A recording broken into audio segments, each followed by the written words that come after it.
let's look at what's in common with all these examples and some of the differences. With the first and the third example, these guys were both small to big. And so what we looked for is in the matrix of derivatives, this is 3t squared 2t, was it 1 to 1 or not? This was cosine t sine t 0 minus s sine t s cosine t1. And we looked for, is the matrix of derivatives 1 to 1? And when it's not, that's when we get the singularity. Here we had yx, and here we had minus 2x, 2y, 1, 0, 0, 1. These guys were the big to small. We focused more on level sets, whereas we looked at images more here. And this is where we look for whether it's onto. And when it's not onto, we had a deficiency. And then here, this was the same. And this was 2s minus 2t, 2t, 2s. And this was where we could look sort of at anything we wanted, because they all screw up. They all are good together. They're all screwing up together. For any square matrix, that's the invertible matrix theorem. Any one good fact implies all the other good facts about a square matrix. Or so we could just say, is it invertible? Okay. Well, so that's a little confusing that there's these different cases. There is a way to unify it very nicely, which is by talking about the rank of a matrix. Okay. So let me see if I can just squeeze it in here.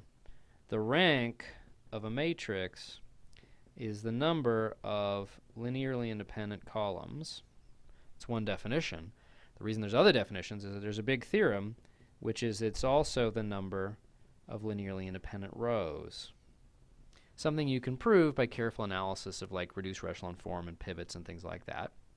Okay. And let's see what's happening here. Here, the rank could be 1 at most. It's only got one column, so it's going to be at 1 at most. And the rank in the case where it's the 0, 0 matrix, the rank is 0, which is deficient, less than it could be.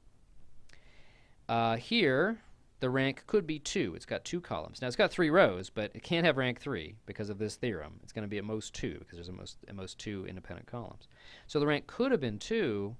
Remember what happened when s was 0. You know what? I put the 1 and the 0 in the wrong place. There we go. When s was 0, this guy all died. It had rank 1, which is deficient. Aha. Here, the rank could be 1 if y and x were not 0, but if it's the 0 matrix, it has rank 0, so it's deficient in rank in the singular case. Here, the rank could be 2, and I really specifically focused on, in that video, on the meaning of these rows being linearly independent. It's when the surfaces intersect transversely. When x and y are 0, it has rank 1, because it's just 0, 0, 1, 0, 0, 1. It's the same vector twice. Aha. And here, this could have rank 2, could be invertible, 2 full linear independent rows, columns, whatever, and it happened to degenerate in a huge way. Rank was 0. So it turns out that that is the summary here. Let me just erase all this busy stuff and give you the summary. That, in a nutshell, a map is nice, let's say F, when the derivative matrix has full rank, as large as possible for its size. You look at the shape, it's m by n, and depending on whether m or n, the number of rows or columns, is biggest, it's gonna, the full rank is either going to be equal to m or n. But this is a really nice way to summarize it. When df has full rank, then the map is nice. And nice basically means all these kinds of things we've been doing, looking at level sets, looking at images, you're going to get smooth stuff. You're going to get no singularities. Okay. And where this story goes, theoretically, is this leads to the inverse, among other things, the inverse and implicit function theorems. there are very explicit ways to state, if you have this nice condition, what can you do with that? And it's basically saying that all the things we've been doing are smooth. All the things we construct are smooth. Definitely not, that's not how you usually see it, but that's one way to think about the inverse and implicit function theorems. So I'm not going to go in the theoretical direction. I'm going to go in a practical direction, though. So now we have a nice summary of when this is happening. Let's go back to the individual cases, though, the individual examples. For number 1, I've got a function. It was an example of a parametrized curve, and the condition was that f prime of t should not be the 0 vector. Have we cared about that before? We totally have cared about that before. That's the velocity vector, or in other words, the speed is not equal to 0. That's crucial if we want to create, for example, the unit tangent vector, because that's created by taking the velocity and dividing by the speed, okay, t. So that's going to be, this is a necessary condition for creating that, and that's has to do with things like the curvature and normal and binormal, all the differential geometry of a curve. Of course, we need a smooth point, or else it's going to be nasty. Okay, so in fact, we really actually already knew that condition was interesting if we did any geometry of curves. Example 2, f of xy is, let's see. Oh, you know what? I think I probably changed my mind. I probably confused the heck out of you there. I think I've got two versions of this going in parallel, and I think it was x squared minus y squared. So sorry about the confusion on the previous one. So I think it was x squared minus y squared. Or you know what? xy or 2xy, all these guys have very similar behavior. They're all singular at the origin. Okay. Well, what was this? It was about level curves. Okay, and it was about things like hyperbolas degenerating into x's. Okay. Well, when do we care about that? A really important case where we care about that is Lagrange multipliers.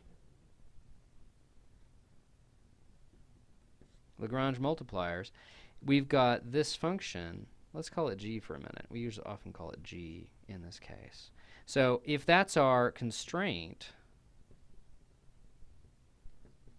that like g of xy is equal to 0, say, then that's going to be a problem, because the Lagrange multiplier says let's look at the gradient of f and see if it's a multiple, see if it's in the same direction as the gradient of g. If this gradient of g vanishes, it doesn't define a direction, and you don't have this nice situation. Let me get rid of this. At this point at the origin, you're not getting a nice direction that's perpendicular to a smooth level curve like you would here or here or here. Okay, so Lagrange multipliers already had a condition that this should not be 0, and that's exactly what we're seeing. It's again that full rank condition. Example 3, f of xy, or st, is, what was it, s cosine t, s sine t s. That was that double cone example. Okay, well, we already know what we want to do with surfaces. We want to have like a well-defined normal vector. And what do? We look at r sub s, the vector along an s curve, and we cross it with an r sub t, which is like a t curve going this way, like around the circles. We would like to actually make this a non-zero vector. When is that equal to 0? It's when these are parallel. Oh yeah, it's when there's not two linearly independent columns. Okay, so this works if the derivative matrix has full rank. Kind of going through this quickly, but I just want to show how this summarizes a lot of things we actually put in as hypotheses in a lot of our situations.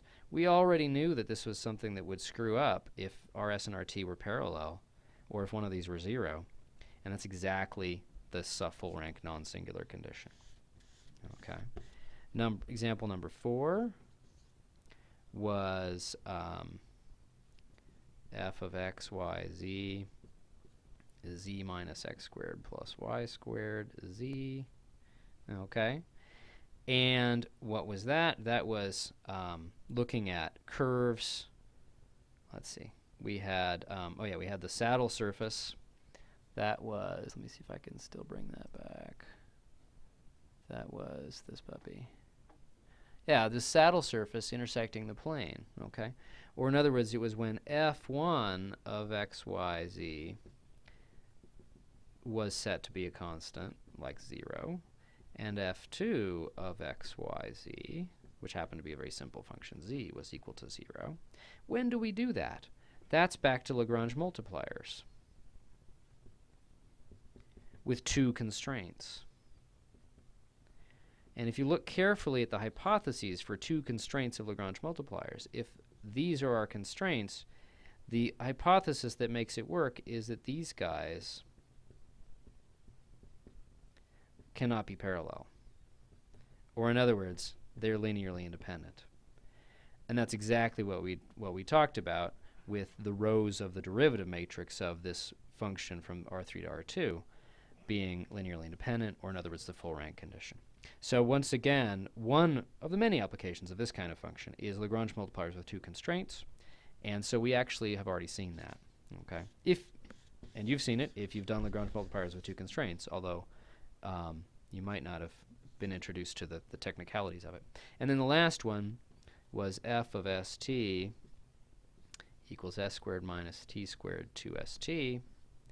And that is something where we want to think of maybe change of variables. That's a place where we've looked at functions from R2 to R2. And we look at, like this grid, these grid curves, and those pull back to hyperbolas. Remember what we do is we look at some weird surface or some weird region like defined by hyperbolas here. Hey, can I translate that using change of variables into a much simpler region to integrate over? So when I say change of variables, I'm really thinking mainly of change of variables in integrals, the place where we've used it before. Okay, and what do we calculate there? We calculate the determinant of the derivative matrix. Oh yeah, that was that 4x squared plus y squared. That's going to be special and weird and probably bad when it's 0. And in particular, one of the things, it should be det, not def. One of the things that you discover in this business of changing variables, you often have to kind of go back and forth, and sometimes it's easier to calculate the determinant of the derivative matrix in one direction when you actually need it, when it appears in the integral in the other direction. And what you end up calculating is 1 over the determinant of the derivative matrix. That's really definitely going to screw up when the determinant is 0. And so it's clearly a bad and special situation when that determinant is 0. So that definitely tells you that, once again, exactly this condition of the full rank condition turns out to be what we already sort of secretly, or at least something maybe we were sweeping under the rug before because we just chose to do examples where this never happened. But that's what can go wrong with change of variables, is this Jacobian. Remember, that's called the Jacobian. Which is a volume or an area distortion factor. When that's 0, this goes haywire, and that's the condition what we've seen. So the upshot is that this single condition, that the matrix of derivatives have full rank, that gets you away from all of the bad possibilities in many, many, many applications of mappings across multivariable calculus.